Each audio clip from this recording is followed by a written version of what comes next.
Season 3, Episode 6 of the FC Wonderkid podcast. This is going to be an extremely special podcast here with my great friend, co-host, Felipe Souza. How are you doing, my friend? Top, my friend, top. We have a lot to talk about again. We are going to do the best under-23 team in the world right now. I'm very excited to see your picks and to discuss a little bit. Let's see. And we will also mention players that are not in the 11 this season, but next year could be in that same 11. And yes, in right winger, we will also mention another right winger not named Lamine Yamal, because Lamine Yamal, mandatory, is always the right winger. 23, 21, 17, 19, any best 11 of youngsters. So yes, thank you so much, FC Wonderkid community, to clicking on this video. This is going to be such a bold 11 for you to know. We will also do in this podcast a start, bench, sell video. And if you want to see other topics, please check out our other episodes in which we go in depth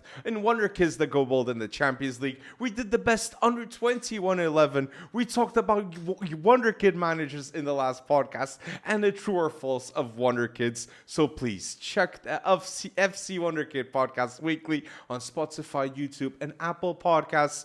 And episode 6, we can promise we're about to go bold. So you go bold and like the video. It's a huge help for us. So yes, best 11, 23 and younger. Starting a goalkeeper, who's your choice, Philippe? Lucas Chevalier. Wow! The new PSG goalkeeper to replace Donnarumma is the best goalkeeper 23 and younger? I disagree. Bart Verbruggen for me is better of Brighton. Oh, really? Really? And I would say Mike Penders, I would pick ahead of Chevalier too. And Mike Right Penders now. plays for Strasbourg. I know That's I'm crazy, incredibly bullish for Mike Penders at Strasbourg, but seeing what I see from a keeper, when I see that Marseille match, that it wasn't because of Mike Penders that they lose that match against Marseille. Maybe I'm being way too optimistic, but in terms of ball distribution, Mike Penders for me is better than Lucas Chevalier and better than any other young keeper. But Bart Verbruggen is my choice because currently Bart Verbruggen is the player of the Dutch national team, the main goalkeeper, and he's played for Brighton more than 50 matches. He's a key player for the project too. In my opinion, Bart Verbruggen is not even the best under-23 Dutch goalkeeper. Ooh! Yeah. Who is it for you? Robin Huijs from Sunderland. And I he's think not even the better. best in the Premier League, so... Yeah. I think Robin Huijs is better, underrated. Of course, he arrived this season at the Premier League. I see his future at Tottenham. Let's hope it happens in the future. But if we talk about young keepers, because this is the moment, top young keepers currently in football: Restes of Toulouse, Lucas Chevalier now at PSG, Bart Verbruggen at Brighton, Zion Suzuki at Parma. You must know this name. And Rom Oduro at AZ Alkmaar is another youngster you must know, also Dutch. For sure. So many young keepers that you got to be watching out. And Trubin in the Portuguese league is still a very good young keeper with more than 35 matches played in European football. So please pay attention to these young keepers. But you went bold. You went bold currently. I went maybe a bit conservative by saying Bart Verbruggen.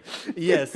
I think Lucas Chevalier is a great goalkeeper, and I know why Lucas Henrique wanted him and decided to... Luis Henrique, decided to put Donnarumma out and bring Lucas Chevalier. It's because he's better with his feet than that's Donnarumma. mandatory, but I think what made Donnarumma leave PSG was not a feet thing and the style of play. It was the salary. What Do you think? What Donnarumma wanted at PSG was I a think top Donnarumma wanted salary. to stay or not.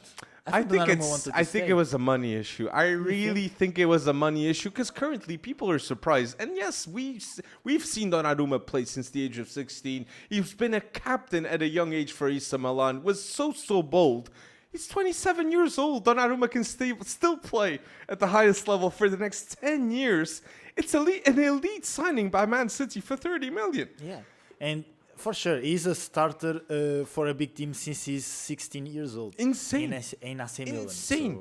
So, He would be the replacement for Gianluigi Buffon for Juventus one day. But yes, it didn't happen because he goes to PSG, becomes a club legend there. And also, let's not forget, the monumental importance that Donnarumma had at a young age for Italy to win the Euros. You see this Italy team, Barella at the time, Chiesa at the time, Locatelli at the time. They're not an insane 11. Donnarumma was the only player in that team that I would say was the best in this position. No doubt the best goalkeeper in the world that year was Donnarumma. So for me, Donnarumma is disrespected and easily top 3 goalkeepers in the world. But that's a whole different conversation. And we're talking about 23 and younger. So yes, let's wait and see. So your choice was? Lucas Chevalier. I go Bart Verbruggen. You say what you go in the comment section down below. So now in defense, what are your other choices? No doubt at the left. At the left, I'm going to go bold. Nun Minge, right? Yeah, Nun Minge, of course. The best left back in the world currently. Yes. The best fullback in the world also currently. And one of the best players in the world that deserved more than the 10th place, in my opinion, in the Ballon d'Or. Nun Minge is 100% disrespected. He 100% goes bold. And you guys 100% need to listen to that FC Wonderkid podcast because we watched Nun Minge play since the age of 17. Yeah, complete disrespect in the Ballon d'Or. 10 places is ridiculous. Most disrespected players in the Ballon d'Or. Nun Minge, Pedri, Olise, and João Neves. And Michael Olise, yeah. How could Olise be in the 30th spot? How could Pedri not be in the top 10, the best midfielder in the world? Ridiculous. Vini Jr. was ahead of João Neves. Vitor Gyökeres, great season at Sporting, don't get me wrong, but better than João Neves. Scott McTominay, better than João Neves. I'm sorry, I love McSauce, but I don't think McSauce is better than João Neves at PSG. No. That was the best signing last season in football. But that's a whole different conversation. So we go Nun Minge at the left. Who are your 2 center backs now? Dean Huijsen and Pau Cubarsí. I don't go with those two. This is the moment that I'm going to snub Dean Huijsen. I love Dean Huijsen, but I think Pau Cubarsí is a better center back in the direct talk currently. And my other center back is Joško Gvardiol, that is now playing with Ruben Dias next to him and no longer playing at the left back role. That he was good, but he is not at his best. So Gvardiol with Ruben Dias, that is an elite center-back duo. And I think the best duo, 23 and younger center-backs, is Gvardiol and Pau Cubarsí. And I'm sorry, Dean Huijsen. I love Dean Huijsen. And even Pacho. Pacho, for me, is underrated. For sure. Yeah. One of the best players at PSG in the Champions League last season. Very consistent. Look at that game against Liverpool. Yeah. Insane Pacho. Ecuador. Hincapié, Pacho. Boy. But yes, so we disagree here. I told you we were going to disagree with a lot of these options. For sure. Right back, so. Tino Livramento, the best right back, 23 and younger. We had a comment on TikTok saying, how didn't you have Livramento? It was 21 and younger. But since we're doing 23 and younger now, Tino Livramento, 100% is the best right back in the world. For sure, no doubt. And Wesley of Roma could get a shout. Let's wait and see what he's going to do. Let's see, but right now, Tino Livramento is ahead of any other... Rico Lewis, Chivairo Reid. Is ahead of them right now. I agree. Yeah. I completely agree. So yes, defense is done. Now midfield. I think we're going to agree with the midfield, no? I hope so. We have to have one player. In the best 23 and younger midfield, we got to have Pedri. Yes. I think 2 of them, I have sure you have 2, I think. Who? Pedri and Bellingham. Yes. I have Pedri and Bellingham in my best 11 at 23 and younger. Yes. And do you have Caicedo or Gravenberch? Oh, okay.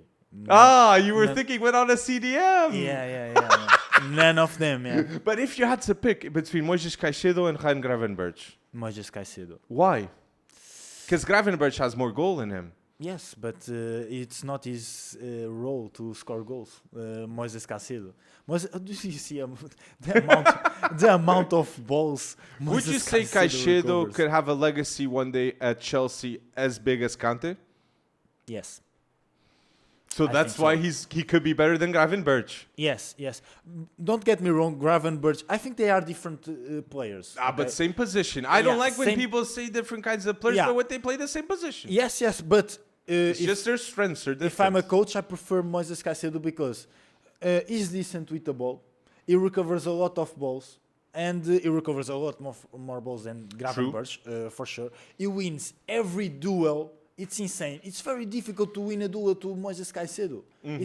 almost impossible. But it's And- interesting, but we can compare both. Why? Because even next to them, Enzo Fernandez is at Chelsea, McAllister is at Liverpool. Yes. So they have roles that they can be comparable, mate. In my opinion. No, they are comparable, of course. But I think what the best of Gravenberch, what he brings to the game, it's different from what Moises Caicedo brings to the game. Let me ask you: these Moises Caicedo and Ryan Gravenberch are playing better currently. No, Moises Caicedo and Gravenberch are playing better than Declan Rice this season. Yes, for sure. So far this season, Is it a Declan Rice problem or is it an Arsenal problem? No, I think let's see what happens this season. Maybe in 2-3 months we are saying the opposite. I think the season is 100% very Caicedo long. is better than Declan Rice. I 100%. agree. And the Arsenal fans are going to be protecting Declan Rice. I completely understand, and I think he's a great box-to-box midfielder. But midfielder comparing Caicedo and Declan Rice, 100% I'd pick Caicedo. Yes, but the thing is, Declan Rice sometimes delivers an authentic masterclass in one game too. Or in two this season. golazo free kicks Yes. in a row. It's insane, and people are saying, "Oh, you said that Moises Caicedo is better than Declan Rice, bro." Moises Caicedo delivers every single game. Every single game, Moises Caicedo delivers a top game. True. So it's the level of consistency. It's insane, and it's not the same that Declan Rice True. or even Ryan Gravenberch. And So- that's why I think he's better than both. So my best midfield, 23 and younger, I put Moises Caicedo, Pedri, and Jude Bellingham at the 10. I know I'm snubbing players that I love, like a Cananio Diz, Mastatuono, Arda Güler, and Nico Paz, but I can't put all of them. But comment down below who mandatory has to be. Pedri 100% has to be the best midfielder in the world of football. So, in my opinion, the best under 23 midfield in the world is Pedri, Bellingham, and Cole Palmer in the number 10 position. I'm going to snub Cole Palmer, mate. I'm going to snub Cole Palmer and be that guy because I prefer to put Caicedo in the number 6 role and leave Jude Bellingham at the 10. This could be a debate for the people at home, but who's the best English number 10? Is it Phil Foden? Is it Cole Palmer? Or is it Jude Bellingham playing at the 10? I'm going to go bold and say it's Jude Bellingham playing at the 10 because Jude Bellingham was the man who delivered the Champions League to Real Madrid in a season that it was not Kylian Mbappé present there. It was Vini, it was Rodrigo, and it was Bellingham going 100% bold and being the biggest differentiator. I think Bellingham is better as a number 8. He can play as a number 8, but the position that he's most comfortable, I really think it's the 10, mate. Okay. But he's complete. He can do everything. Yeah, That's he the can thing do with everything. Bellingham. Yeah. Physical duels, pass accuracy, score goals. He's the modern day midfielder. Yeah. Can do everything. But I just think he likes that liberty towards, if I have to go to goal, I have 2 players beside me, and it would be perfect for England, in my opinion, to play Jude Bellingham at the 10 with an Adam Wharton and a Declan Rice in certain situations, or even Elliot Anderson that is completely underrated. And this is the type of midfielder that Ruben Amorim and Manchester United is desperate of signing. Imagine, new midfielder Manchester United, Elliot Anderson, Adam Wharton next season. Solved the midfield. It's not Ugarte. Kobe Mainoo's going to be a lot better next season. It's not Bruno Fernandes playing at the double pivot. It's not Casemiro. It's these types of players. Elliot Anderson, Adam Wharton, Carlos Baleba. These are the midfielders that would change the circumstances of Manchester United. It's all about time, but I'm going on a tangent here. We're just talking about the best midfield, 23 and younger. But I think the best number 10, the best Englishman number 10, it's Cole Palmer because of his creativity. I think he creates a lot more chances than clutchness. than Bellingham, for example. And I think he's more rigid tactically, Bellingham. yeah, okay. But I and understand. Cole Palmer is the type of player that can change the game in the moments. And yes, I do believe that England should have started Cole Palmer in the final of the Euros in that game. It's a conversation. It's a conversation. Yes. But yes, now left winger. It's not that obvious maybe because who's your left winger in the 23 and younger? I cheated. You cheated again, Fleep. Yes, because I have to put Michael Olise here. Because I he know plays he's the a right right winger. I was gonna say that. I know. But I have to put these two wingers. Michael Olise and Lamine Yamal are mandatory in this team, in my opinion. Would you say Michael Olise and Lamine Yamal are the best 23 and younger midfield wingers in the world? Yes. Right now, yes. I agree. I completely agree with that statement. But if I were to disagree, I'd put Nico Williams, which is my pick. Okay. Best left winger, 23 and younger. For me, it's Nico Williams at Atletico Bilbao. Striker, I'll go with Hugo Ekitike. I think it's a wonderful signing from Liverpool, competing with Isaac. What a squad that is. And right winger, mandatory Lamine Yamal. But if I didn't pick Lamine Yamal, it would be Olise, the best Frenchman to play at Bayern Munich since Franck Ribéry. I think this is a great 11. I'm going to say my 11 now. My 11, my best 23 and younger 11. Bart Verbruggen in goal. At the left, I'm going to go bold with Nuno Mendes, Gvardiol, Pau Cubarsí at centre-back duo. Right back, Livramento. Midfield, Caicedo, Pedri and Jude Bellingham at the 10. I'm sorry, Cole Palmer and Kenan Yildiz. Left winger, Nico Williams. Striker, Hugo Ekitike. And right winger, Lamine Yamal. But if it's not Lamine, Michael Olise, the magician of Bayern Munich. Great 11, Alex. But my best under 23 and my best under 23 11 in the world right now is Lucas Chevalier in the goal. Left back Nuno Mendes, of course. The ball playing centre back Spanish duo again, Pau Cubarsí and Ian Oysen at the right back. Tino Livramento, midfield with Pedri, Bellingham and Cole Palmer as a number 10. And the two best wingers in the world in the attack, Michael Olise and Lamine Yamal, and has number 9, Hugo Ekitike. So we agree with a lot of the players. Yeah, we agree and with players that I think mandatory, you got to know, that are 23 and younger, that are not in the best 11, but you got to know about them. Pablo Barrios, elite midfielder of Atletico de Madrid. Miles Lewis-Skelly, a youngster that is going to change a lot the left-back position and midfield position at Arsenal. So Pablo Barrios is a midfield.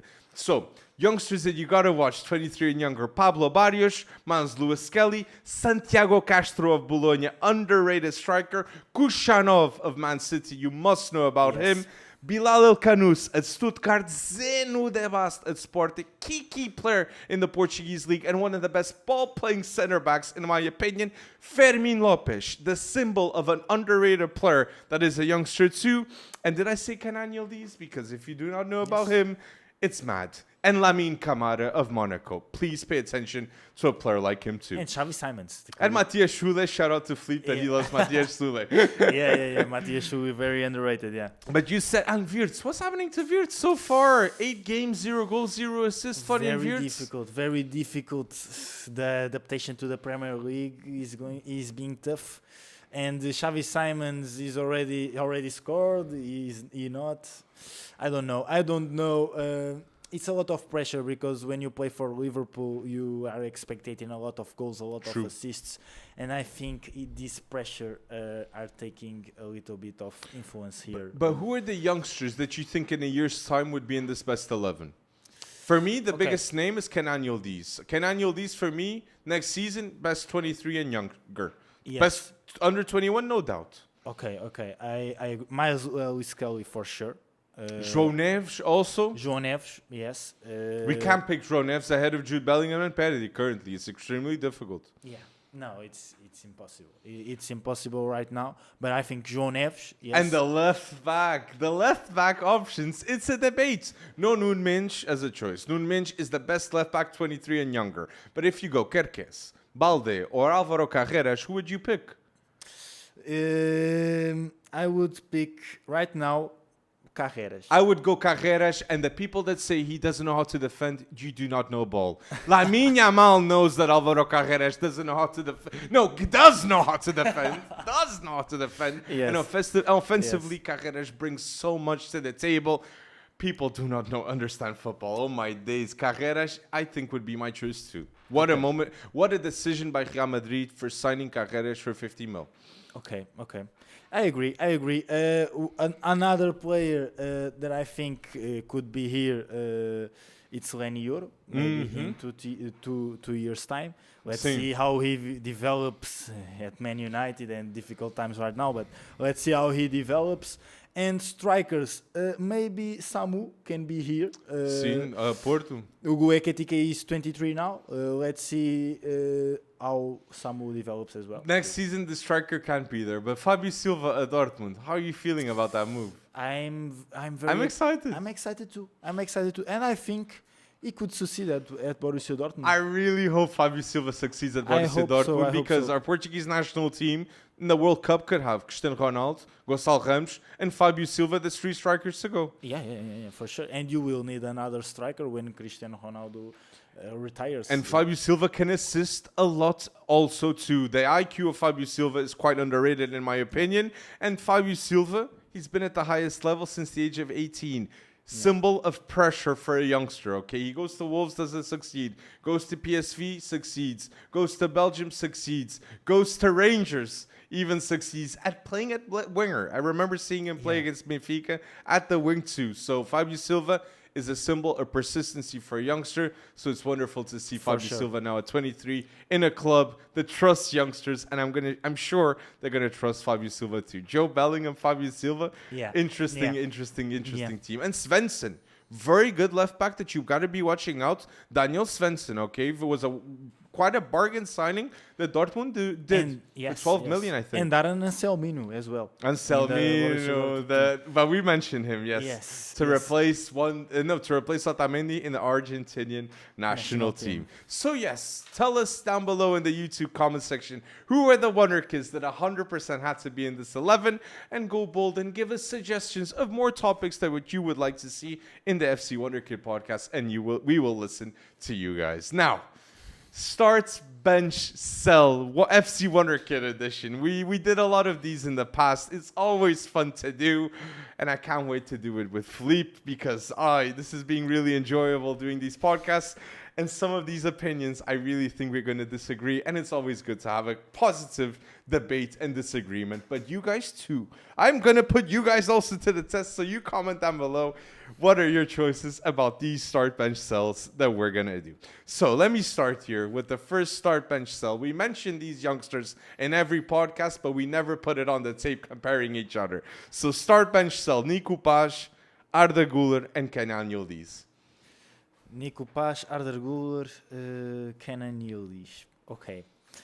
Start Arda Güler, bench Kenan Yildiz, and sell Nico Paz. But I would sell Arda Güler. I would sell Arda Güler. I would start Kenan Yildiz. I would bench Nico Paz, and I would sell Arda Güler. It is currently insane.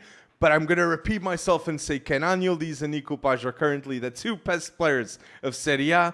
And Arda Güler, for me, long-term, Nico Paz will be evidently a better youngster than Arda Güler. That's why I got to put the stocks out. And that's why this is difficult to do. All 3 of these players are elites, and the details are minimal. But we have different opinions, and that's why it's always good to do these. And people maybe will say, you don't like Nico Paz. Bro, I love Nico Paz. But we only have 3 choices. Nico Paz is a brilliant player. I love Como. I love Nico Paz. But I think Arda Güler, it's... But why are you so positive? Why are you so confident about Arda Güler being better long-term than Nico Paz and also Kenan Yildiz? Because Arda Güler is already at the highest level. He is delivering at Real Madrid. And Kenan Yildiz is the highest level at Juve. Yes, but Real Madrid, it's at the highest level. Yes. You know what I mean? And the pressure is higher, and I think he is already a key player in this team. He delivers goals, assists at the age of 20. Mm-hmm. Nico Paz is older, for example. No, is 21, no? He's 21 right now. Of course, Kenan Yildiz is a different kind of player. I really think Kenan Yildiz. When we see Kenan Yildiz, Kanuzun, Arda Güler, the player that I like the most of those 3 is Kenan Yildiz. The player that I think is the most underrated of these 3 is Kanuzun. Arda Güler, phenomenal talent. But I'm just so confident about Kenan Yildiz and Nico Paz. But Turkey, you are so lucky with these youngsters. I really wanted to mention that. You're going to be contenders one day to win a World Cup or a Euros. Dark horses to win a World Cup and the Euros. Yes, that's a whole different conversation. Yes. So now you put me to the test. Yes, I will put you to the test with... I'm going to get cooked. the starter bench shell in the midfield. So, Adam Wharton, João Neves, Ryan Gravenberch. Currently, I'd start João Neves, I'd bench Ryan Gravenberch, and I would sell, unfortunately, Adam Wharton. That is the engine of the Crystal Palace team to win 2 trophies. Absolutely clutch. But João Neves was the best signing last season. Ryan Gravenberch is one of the best CDMs in football. And Adam Wharton, I'm sorry, I love you, Adam Wharton, but I have to pick João Neves and Gravenberch ahead of you. Would you agree with me? Yeah, I agree with you. I agree with you. But if I did, Moisés Caicedo, Gravenberch, and João Neves, how would you do this? So, right now, current quality. Current quality. I think Moisés Caicedo, I would start Moisés Caicedo, then bench João Neves, and then sell Ryan Gravenberch. I also agree with that start bench sell. Yeah. But people are going to be saying that we're wrong because João Neves doesn't deserve to be ahead of Gravenberch. Don't get me wrong. João Neves will be he's already one of the best midfielders in the world. True. He has the potential to become the best midfielder in the world. But right now, current quality, Moisés Caicedo is a very mature midfielder, very complete. And I think João Neves in 1-2 years will reach that level. I don't have any And one of the captains at Chelsea too. True. Yeah. In terms of importance and everything. And I think he's underrated because I don't think people give him the recognition that he deserves, Moisés Caicedo. So true. I'm smirking here because I already see another one too that I'll do it to you now. So and I hope you guys are enjoying this because I love to do these ones and comparing each other to these players. Oh boy. So right wingers edition, young right wingers edition. Who would you pick? Start bench sell between Saka, Olise, and Kvisha Kvaratskhelia.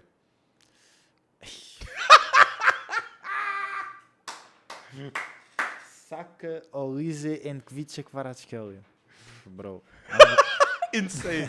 I'm going to start bench sell Saka, Kvisha Kvaratskhelia, and Olise. Start Olise, bench Kvisha Kvaratskhelia, and sell Bukayo Saka. You are selling the star boy Saka of Arsenal. Bro, it's... Bro, Kvisha Kvaratskhelia and Michael Olise are insane wingers. I prefer them to Saka. Not disrespect. Do you think Saka is overvalued? Yes. Why are you scared? I'm Why scared are you because scared of the Arsenal fans? I'm scared of the Arsenal fans. Yes, because I think. Mate, I'll say it with when you confidence. watch Michael Olise play and when you watch Bukayo Saka play, you can see the creativity, the dribbling. Also, Michael Olise is a better shot creator than Bukayo Saka, in my opinion. 2 years ago, Olise was at Crystal Palace, Saka at Arsenal. You'd say to any fan, Saka or Olise, everybody was picking Saka. Now, everybody's picking Olise, rightfully so. Olise was disrespected in the past at Crystal Palace, just like Adam Wharton is disrespected now at Crystal Palace. He's much, much better than many players. Mark Gahey is one of the best center backs in football. Currently, it's poetic that he does that assist against Liverpool. So I agree with you. Olise and Kvisha Kvaratskhelia currently are better wingers than Bukayo Saka. I think so. I think because Michael, I said this. I remember that I said this when Michael Olise was at Crystal Palace. He had some tough times because of the injuries. And true. I remember when he was 21. I said if he was injury free, he was not at Crystal Palace even at 21 years old. His level at the Premier League, it's insane. But Palace do retain their best players in a good way. Zaha stayed there a long time. Even Adam Wharton now staying is a statement by them. For sure. Great project. And Mark Gahey not going too, obviously. Yes. Daniel Munoz, I love that player too, but this is a whole different conversation. But you got so scared, man. It was really funny. No, that was very difficult. I think that was the most difficult one because Saka is also a great player. Don't get me wrong. Great winger. But I think Michael Olise... Well, the more time goes by, Saka, the stock is going a bit down. It's going a bit down because when I even talk about future of England, present and future of England, Saka, he was a lot higher a couple of years ago. Now Bellingham is a lot higher. Adam Wharton's a lot higher. Yes. Miles Lewis-Skelly's going to get higher. But I think Michael Arteta has a little bit of blame here when we are talking about Saka because Arsenal pushes the opponent to his box and He's got competition now. Yeah. Madueke also for the right winger but position. don't gives the right space for Saka to accelerate the game or to. But I don't think he's got an excuse now, Flea. Personally, in the past, Arsenal were extremely reliant on Saka. It was a lot. It was very predictable. Not now. I think now with Eze, now with Madueke, with Martinelli having to be a better player, there are more options, and Saka now has to be a much better player and one of the best wingers in the world of football if Arsenal are winning the Premier League and the Champions League. Saka has to be one of those best players next to Declan Rice, next to Eze, next to Saliba, next to Raya, next to Gyökeres. That is the level that he's got to be, world class. But let us know down below your choice about this start bench shell. Do you have another one you got to do? Because I have a couple. A couple. Do yours. So, another one. Start bench cell here. Wingers, Wonderkid edition. Desiree Doué, William Estevão, Jeremy Doku. Who would you start? Who would you bench? And who would you sell currently? So, I would start Desiree Doué. I would bench Jeremy Doku. And I would sell Estevão right now. I agree. I completely agree. And Desiree Doué, even though the consistency level is still not there, the talent, what he can do in a match is increíble, like we saw in the final of the Champions League, being a complete differential with 2 goals and 1 assist. Doué is an unbelievable player, yeah. I am confident with this one, yeah. Yeah, I think... So, Alex, I have another one here. Oh, you have one to cook me, don't you? No, I don't think so. I have the left back edition, start, bench, and sell. So, Carreras, Balde, and Kerkez. Currently, I would start Álvaro Carreras, I would bench Balde, and I would sell Milos Kerkez. Premier League fans, if you're criticizing me, you've never watched Balde play. It's injuries that are taking the best out of Balde. And Carreras, come on, he's playing at Real Madrid, the biggest club in the world. Carreras is the best fullback at this club, and he's just arrived. So Carreras starts, bench.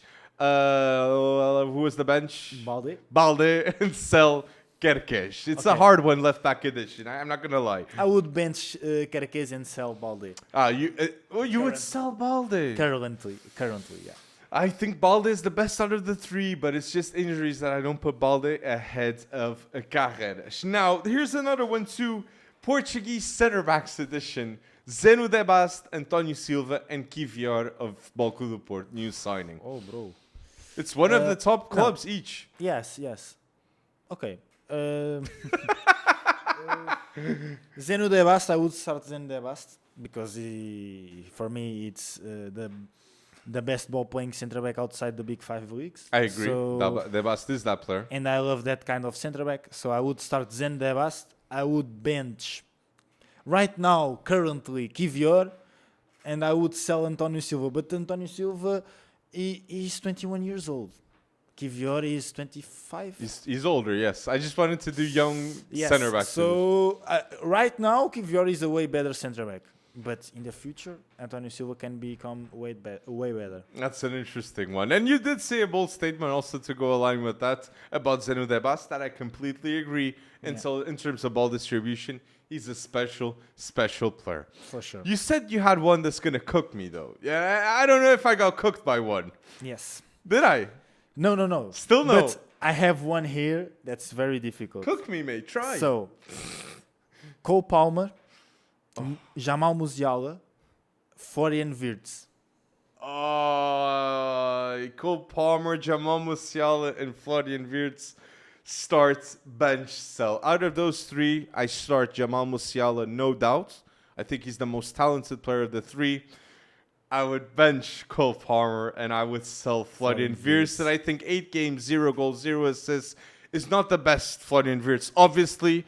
But Cole Palmer in the Premier League, what he's shown, the differential, the clutchness, the cold celebration. I'm joking. But the player himself, I just think he's shown more in the Premier League and at the highest level too. And he was very important towards Chelsea winning the FIFA Club World Cup and the Conference League too in that final too. So I was hard, mates. But yes, I would do the start bench shell right there. And not Wonderkids. I wanted to mention one that can be general. Start bench shell. Erling Haaland, Kylian Mbappe, Harry Kane. Who would you start, bench, and sell? Start Kylian Mbappe. Now it's difficult. The other two, it's difficult. It's difficult. Haaland or Kane? I would go Haaland. Yes, I agree. Start Mbappe, bench Haaland, and sell Kane. And you know what's It's very mad? difficult. Kane this season, 8 games, 15 goals, 3 assists.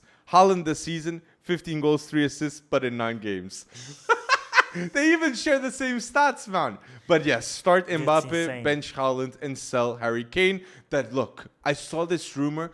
The best decision possible that Manchester United could do next summer is to pay the money of the release clause of Harry Kane. And Harry Kane goes to Man United, and he's on that race to become the top scorer ever in the Premier League and surpassing Alan Shearer. That's going to be incredibly difficult. I think he's got to score more than 40 goals, but that can happen. Yes, for sure. But I think they need to solve the midfield issue first. But that we've mentioned, Yes. in this podcast. Yes, for sure. But let's see. I think Harry Kane. Do you think how many goals in the Bundesliga? How many Bundesliga goals will Harry Kane score this season? Easily more than 30 goals. I'd Yeah. say between 35 and 45 goals. Harry Yes, Kane. Yes, I agree. I think he's the fastest player to ever score 100 goals for a team in the top 5 European leagues. Really? Harry Kane, yeah. He surpassed Cristiano Ronaldo, which had that title, I think, at Juventus. That's insane. That's it. No, Harry Kane is a goal machine, and that's why it's very difficult to pick between Haaland and Harry Kane. Harry Kane is playing for one of the best teams in the world, scoring a lot of goals. Haaland too. Haaland in the national team 2 or 3 weeks ago or 4 weeks ago, he scored 5 goals in True. a match, and delivered as well 2 assists in the same match. And the mad thing about Haaland is how many times is he offside? I watch a match in the Premier League. Rarely you see Haaland caught offside because of that IQ. The movements that Erling Haaland does is precisely the right movement because look at the amount of weight he has. Look at the body he has. Yes, if yes. he's moving, he's got to be moving efficiently in the Premier League. For sure. And that's why Erling Haaland is a monster of scoring goals. The positioning, the IQ, the physicality. Erling Haaland is a generational talent, and we should be appreciating him a lot more. Man City with Haaland, with De Bruyne, with Phil Foden, with Rodri. This generation of City changed the perspective of Man City this generation. They're an historical club now because of these types of players in this last generation. That yes, if we think of others that started this, Yaya Torre, Kun Agüero, David Silva, now they're proud of players like Phil Foden, Erling Haaland. They're past the torch and they're incredibly doing a good job too. For So, sure. yes, do you have another one? Do you have, because I am without ideas now, but you guys in the comment section, give me ideas for future start bench sells in next episode. I have the last one. Oh. Strikers edition. I think it's easier for you. I think start bench sell I'm scared when you say that. under 23 striker edition. Sesco, Ekitike, and Liam Delap. Šesku, Ekitike, and Liam Delap. I'd start Ekitike.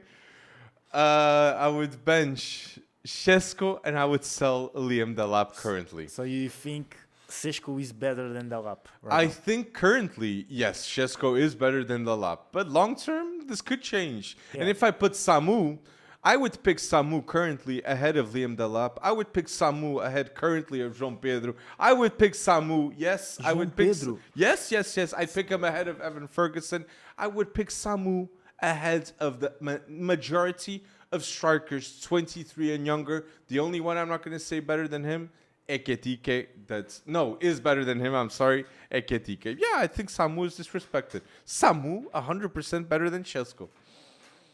I have that arrogance to say that, yeah. That's bold, man. That's bold. That's bold. It's a bit bold bold. currently. And even long term, who knows? A Santiago Castro that I really love at Bologna. Who knows? Who see. knows? Let's see what he does this season. But let us know down below, do you agree or disagree with our start bench sell choices? Do you agree with our best 11, 23 and younger This episode was incredible. Episode 6. Let us know down below topics that you would like to see in episode 7. Thank you so much, Fleet, for going bold here in another episode. Thank you for listening until now. If you're listening, like the video on YouTube. It's a huge help. Let's get to at least 50 likes.